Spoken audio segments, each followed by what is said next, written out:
আসসালামু আলাইকুম। দূরের কাছে সবাইকে মাহফুজা কিচেন বিউটিতে ওয়েলকাম। দই কাতলা করব। দেখতেই পাচ্ছেন কতটা লোভনীয় হয়েছে, অসাধারণ হয়। খুবই সিম্পল, অল্প মশলায় এটা ভিন্ন একটা টেস্ট।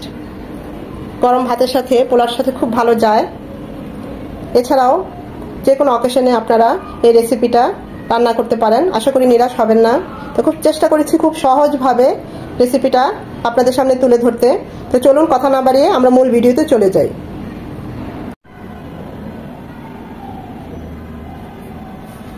দই কাতলা রান্না করব, সেই জন্য কাতলা মাছ নিয়েছি। আমি এখানে 5 পিস কাতলা মাছ নিয়েছি। খুব ভালোভাবে ধুয়ে পরিষ্কার করে পানিটা ছড়িয়ে নিয়েছি। তো মাছগুলোতে এখন সামান্য লবণ আর 2 পিস লেবুর রস দিয়ে মাখিয়ে নেব।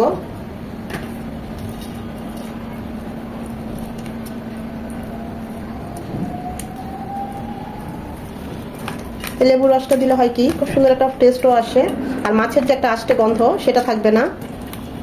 এখানে আর কিছুই দেব না, এটা রেস্টে রাখার কোনো দরকার নেই। আমরা চুলায় চলে যাব, অন্য বাকি কাজগুলো করতে করতে এটা 10-15 মিনিট রেস্ট হয়ে যাবে। মাছগুলো ভাজার জন্য প্যানে দিয়ে দিচ্ছি সয়াবিন তেল 4 চামচের মতো। তেলটা গরম হয়ে এসেছে, দিয়ে দিচ্ছি মাছগুলো। এখানে আমি তেল একটু বেশি দিলাম, কারণ এই মাছগুলো ভাজার পর আমি এই তেলেই রান্নাটা করব, তাই তেলটা একটু বেশি মনে হচ্ছে, কিন্তু বেশি থাকবে না।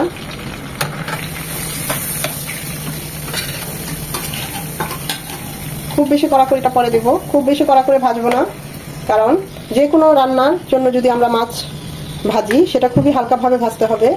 মাছটা কড়া করে ভাজলে হার্ড হয়ে যাবে, খেতে ভালো লাগবে না, জুসিনেসটা চলে যাবে, কারণ এটা আবার কুক হবে। 1 মিনিট জাস্ট 2 মিনিট এপিট উপিট করে ভেজে নেব, জাস্ট হালকা ব্রাউন কালার হবে।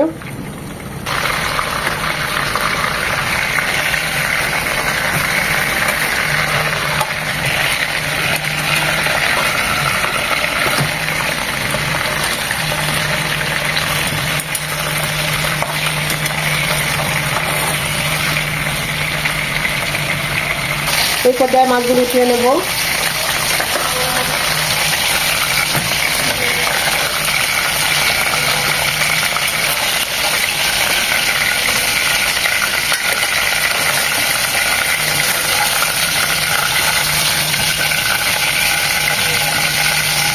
এখন এই তেলে দিয়ে দিব 1/2 চামচ জিরা গুঁড়ো, আস্ত জিরা, সরি।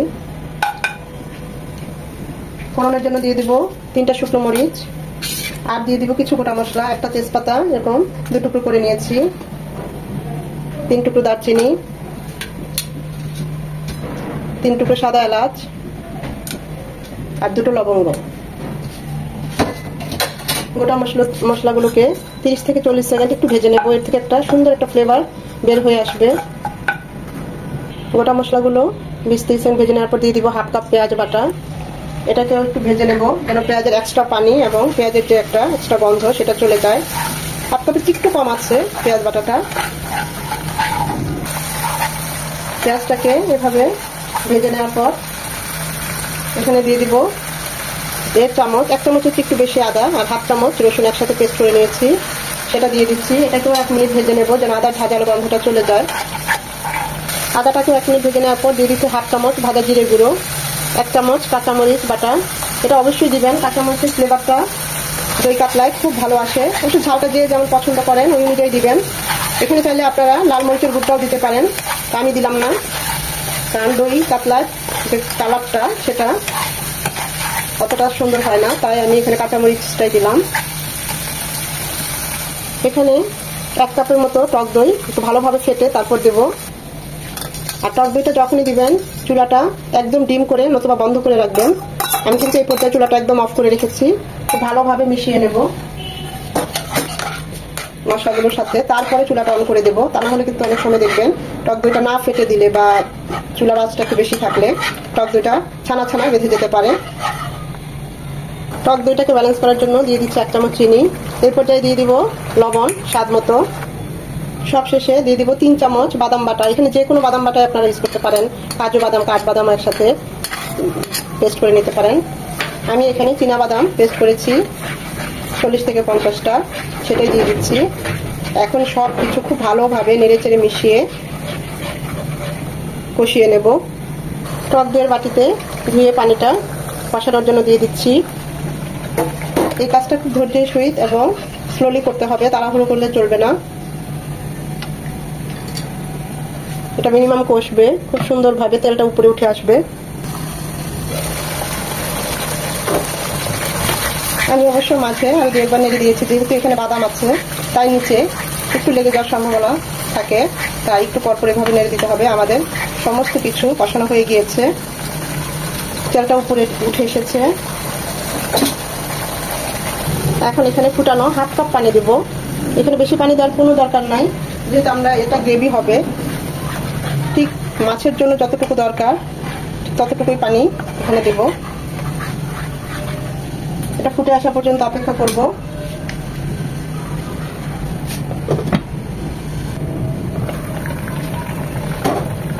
পানিটা ফুটে এসেছে। এখন আমরা যে মাছগুলো ফ্রাই করে নিয়েছি সেগুলো দিয়ে দিচ্ছি।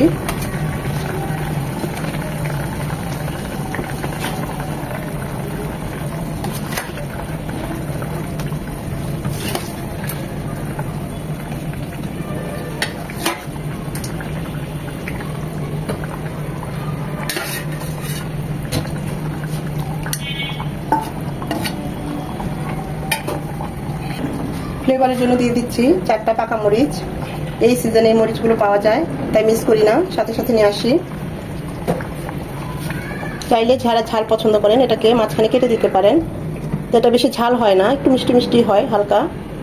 তো এটা এখন রান্না হবে 10 থেকে 12 মিনিট।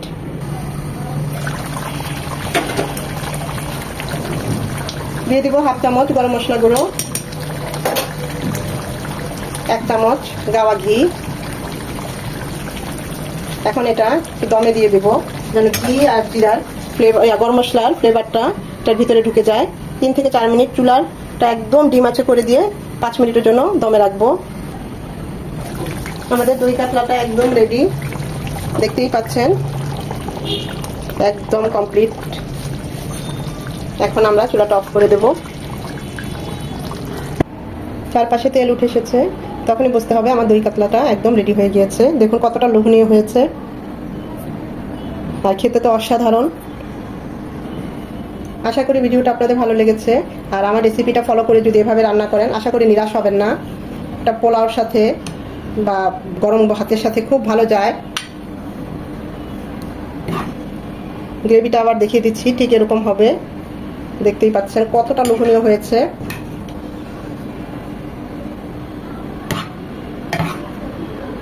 ভিডিওটা দেখে যদি একটু ভালো লেগে থাকে অবশ্যই একটা লাইক দিবেন, কারণ এই লাইকটা পরবর্তী ভিডিও করতে আমাকে উৎসাহিত করে, সাহায্য করে। ফ্রেন্ডস অ্যান্ড ফ্যামিলির মাঝে বেশি বেশি করে শেয়ার করে দিবেন। এখনো যারা আমার চ্যানেলটা সাবস্ক্রাইব করেন নাই অবশ্যই চ্যানেলটা সাবস্ক্রাইব করে আমার পাশে থাকবেন, যেন এরকম নতুন নতুন ভিডিও নিয়ে আপনাদের সামনে পুনরায় হাজির হতে পারি। এর আগেও আমি দই কাতলা করেছি, তবে আমার কাছে মনে হয়েছে এবারের দই কাতলাটা সবচেয়ে সহজ এবং খুবই ভালো হয়েছে।